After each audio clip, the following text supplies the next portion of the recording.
Day 3 of my dedicated protest has come and gone without incident. I know that Mother thinks me not dedicated to much of anything, but this is something I could go on for ages over. I will not stand by as my principles are trampled upon. I'm sure you must be asking yourself what great atrocity sparked all of this off. I will tell you, but you must promise to hear me tell it fully before passing judgment. I am aware that you are a journal and are incapable of taking issue or casting judgment, but I must be clear in any case that I will accept nothing less than an open mind and heart.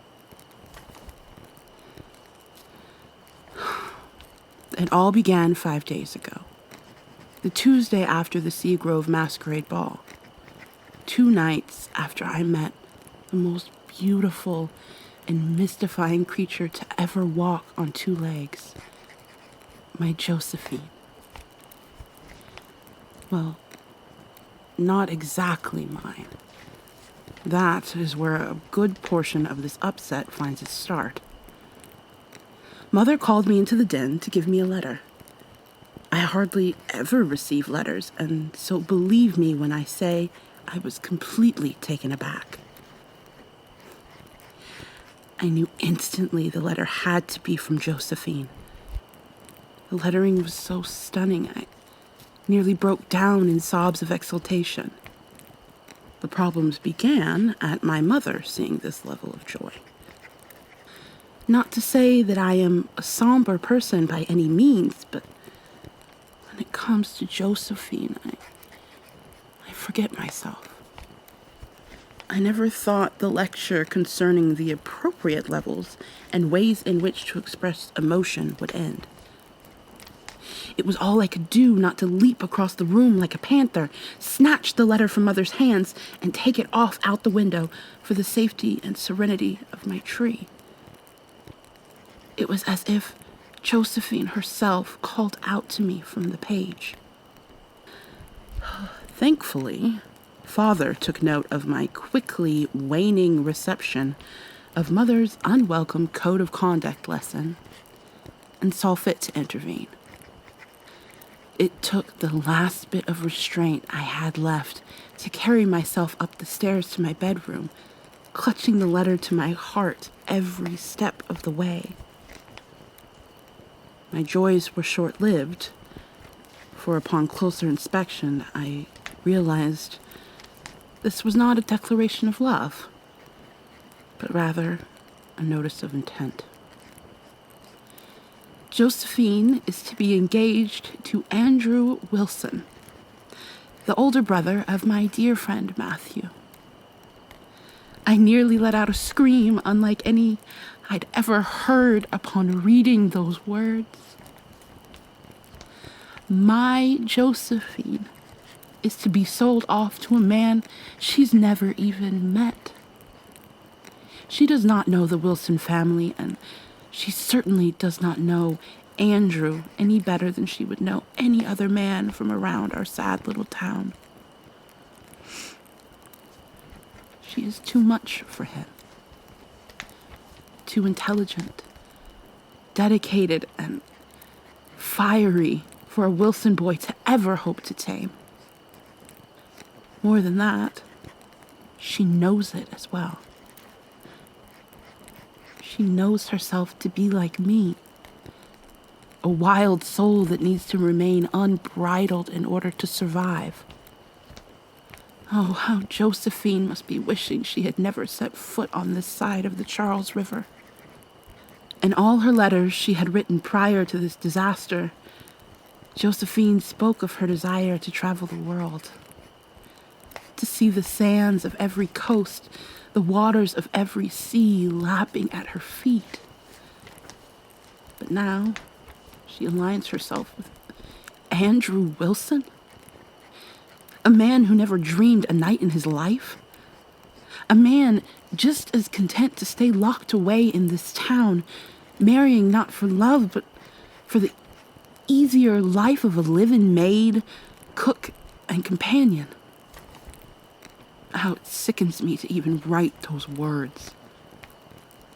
He knows nothing of the splendor that is Josephine, yet he seeks to chain himself to her for the remainder of their lives, and I simply cannot allow this to stand.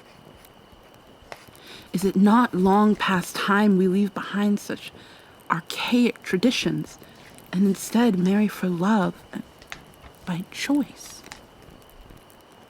Have we not evolved further than man sees woman, man takes woman, man owns woman? I would like to believe us better than these notions, but after my mother informed me I would be forced to attend the engagement party and later the ceremony, I lost all hope in said reformation of society. And so, in my room I have stayed, dedicated to ingesting nothing but water as I fight the only way I know how: peaceful opposition. If it could work in war, why not in love? And I do. Love her, I mean. We have only been able to sneak in a few meetings under the moonlight, but in that time, I have been certain there is no one else in this world for me. Not in this life or in any other. Josephine is my beginning, middle, and end, and I will fight for her with everything I have in me. Though I'm not sure that my protesting against my mother will translate to helping her in any way.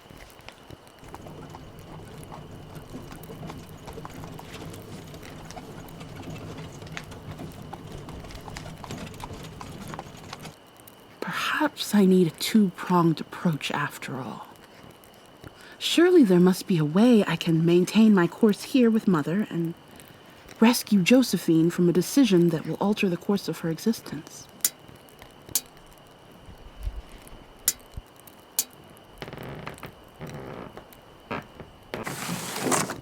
What on earth are you doing here so late?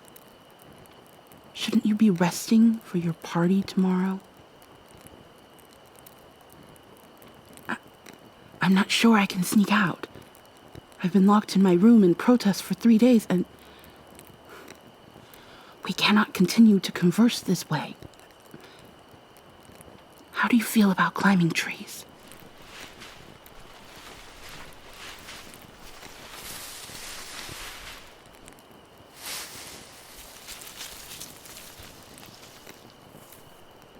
Shh, shh, shh. Don't move. Don't say a word. No. Trust me. Just wait another second. Are you all right, Elizabeth? Yes, Mother. And I have told you, it is Lilybet or nothing at all. She's used to my being clumsy. We just needed to give her a moment to check on my well-being. Well, what are you doing here? How on earth did you sneak past your cousin, Mrs. Seagrove?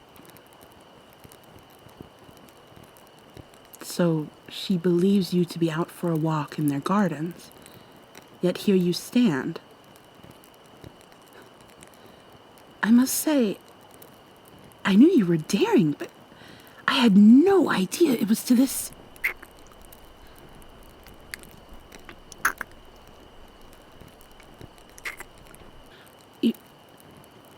You kissed me. Are we awake?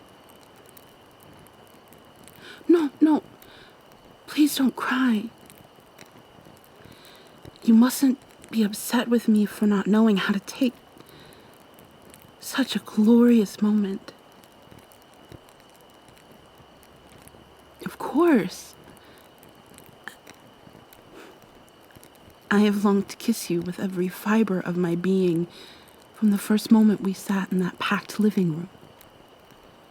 The crackle of the fireplace, the beautiful music, and the way your knee would absent-mindedly keep time all of it. All of you.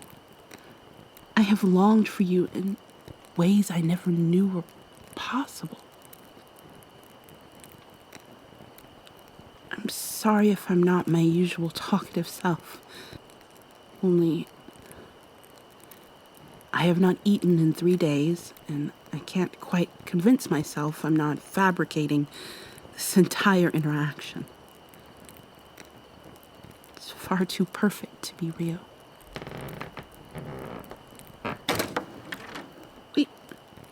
Wait, what are you doing? Have you lost all sense?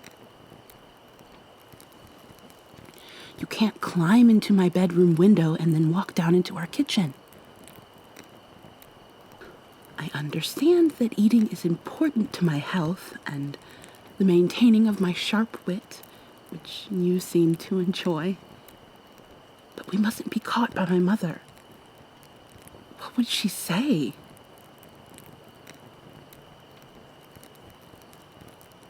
Josephine,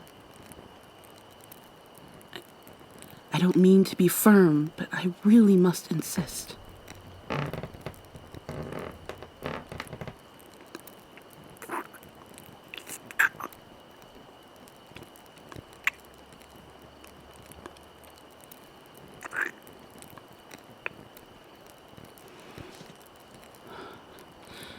Honestly, as long as you keep doing that, I'm not certain I can maintain any sense of responsible mind or decorum.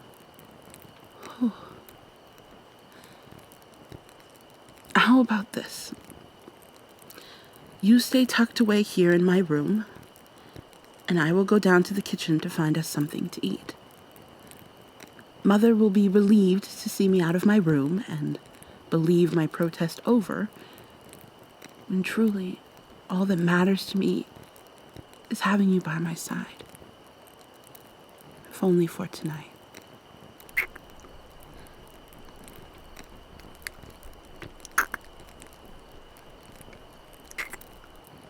Right, okay. Focus, Lilybet. New marching orders are as follows. Venture down to the kitchen to acquire food and something to drink, all without letting on that the most beautiful woman I have ever laid eyes on has not only snuck into my bedroom, she has kissed me with more loving, gentle passion than I ever thought possible.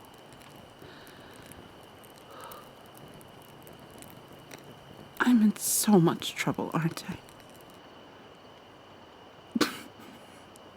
Shh. You cannot continue to laugh so much. My mother can sense joy as a shark senses blood in the water and is bound to catch on. Right. Off I go.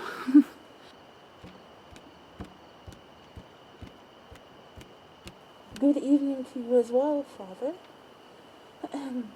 No, I'm quite all right.